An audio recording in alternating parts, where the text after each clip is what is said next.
Tia here, and it's time again for Tea and Tutus. Be sure to hit those like and subscribe buttons. Hey everybody, I was not here last week. I had to cancel the episode because, as you can still kind of hear, I'm recovering from getting over sick and, well, moving. As you can also tell, Aria, I love you so much. Come over here, please. It's not one of my videos, pets don't interrupt. I have a new backdrop, a new background for filming, so very excited about that. The tutu this week is, of course, on theme for the holiday coming up, but more importantly, we still need to discuss the actual length of a tutu and what constitutes a tutu, or if this just is a fancy skirt, but that's besides the point. Tea this week is my favorite that you've seen before, our lovely elderberry and green. I started to having to add an ice cube to the cup so that I can actually be able to drink it when I do the episode. First off, a huge thank you to Komori Khan and everybody that came up to my table and said hello and subscribed to the channel. It meant a lot to me. That was my very first time guesting at a convention. I learned a lot. I had a great experience. The other cosplay guests that were there were super sweet and helpful and were just awesome to talk to and get to know over the course of the day. A huge shout out and thank you to the staff for putting on such a great event. I know it's really hard to run these kinds of things, especially since it's only your, like, what, third year? You guys doing fantastic. It was really cool to see Chuck Huber. He was the voice actor, the special guest that they were able to bring onto the convention. So, but yeah, this is Tea and Tutus, and to everyone that is new to the channel, basically in previous videos, most of it's been more random life stuff goings on, but these next few episodes I'm going to have planned out more structurally. Next week we'll be going over some of my cosplay projects that I've done, as well as potentially getting another guest on, hopefully, once I figure out how to upgrade some of my sound settings, because I'm still struggling with volume and figuring out all those lovely road bumps, if you want to call them. But definitely going to work on still fixing those things. But I have a new background, a new place to film, a lot more comfy and cozy here on the couch instead of sitting at the dining room table. I have a lovely setup here, so very excited to be filming here from now on, and hopefully I won't be skipping any more weeks. Just had some hiccups with those last two times that I needed to not do a video. So but yes, getting to be a cosplay guest for the first time, very awesome. I'm definitely going to look into applying at more conventions, hopefully in the future. Right now I don't really have any other plans as far as cons go, at least not until later in the year. And as far as cosplay plans go, I still only have the one so far. I'm doing good, and that is to be Kaylee from Quest for Camelot. I know a lot of people appreciated seeing my Thumbelina cosplay over the weekend. One of my favorite things to do is cosplay more niche characters or fandoms that you don't see a lot.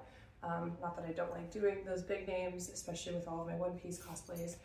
And speaking of One Piece, I don't know if you guys have seen the new trailer, but I was basically in tears this morning because the new trailer for season 2 live action was better than the last ones, which is almost impossible to say because they're all fantastic and perfect, but getting to see more of how the characters are going to look and how some of the CGI has been clearly upgraded from last season, so very excited for that.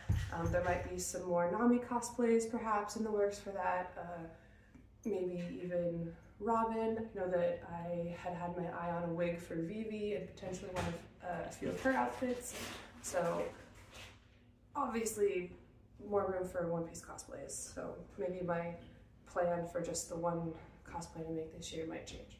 We'll see.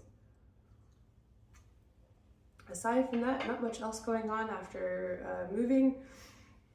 Like I said, I want to start actually structuring the episodes and talking about more cosplay related things that I've done, like ways that I can, I don't know, show you guys how to do stuff, make stuff. I don't know. I work with hot glue, paint, and my hands, so we will see what we can come up with. You're not helping, are you? Excuse you. This will be more entertaining when we can go live. I only need 9 more people to sign up for that, by the way, and then we can actually do these live every week, and it'd be more interactive with my new subscribers and be able to link it better with Instagram as well. So super close. I'm at 41 right now, so almost there. Thank you everyone again who stopped by us and signed up. I know that you all enjoyed your little mini straw hats that I was giving away for that. I didn't sell too many things for merch at the con, but that's okay. I know that a lot of people are interested in merch outside of Artist Alley when they have cosplayer booths set up, but I will work on bringing more things for my table for the display as well. It was really cool getting to see my banner laid out though. I have to thank my friend again for making that. It turned out really well. I was able to sell a couple stickers, so that was fun, and like I said, it was just nice to be there and have the experience. I will make sure I tag KomoriCon in the comments if they have a YouTube channel. Pretty sure they do. If they don't, I'll be able to link their Instagram at least, and you guys should go check them out, especially if you're in the Austin area and you want to go next year. It was a lot of fun. They did a really good job, and they had a lot of artists there for their Artist Alley. I was very impressed with the amount they had. I think they had 52 artists for just the small, campus convention. Hopefully they'll be able to expand into a bigger location and be able to do more than just one day. That was a bit different. I'm not gonna lie, I'm obviously used to going to conventions for 3 days, but just being able to guest and do the one day. I also got to judge, sorry, all these tangents. I got to judge my first cosplay contest. That was really fun. I had never done any of the judging side when it comes to all this, even though I've been cosplaying and in the community for 13 years now.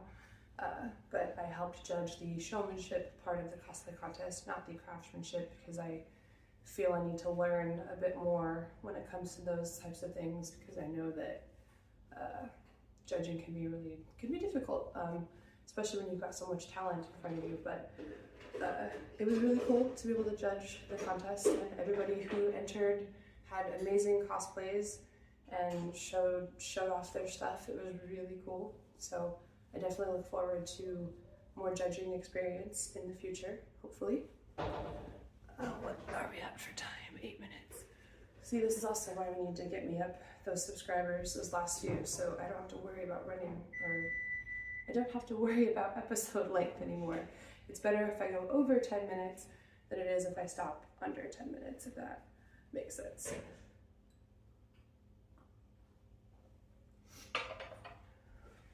But I'm glad to be back and posting weekly.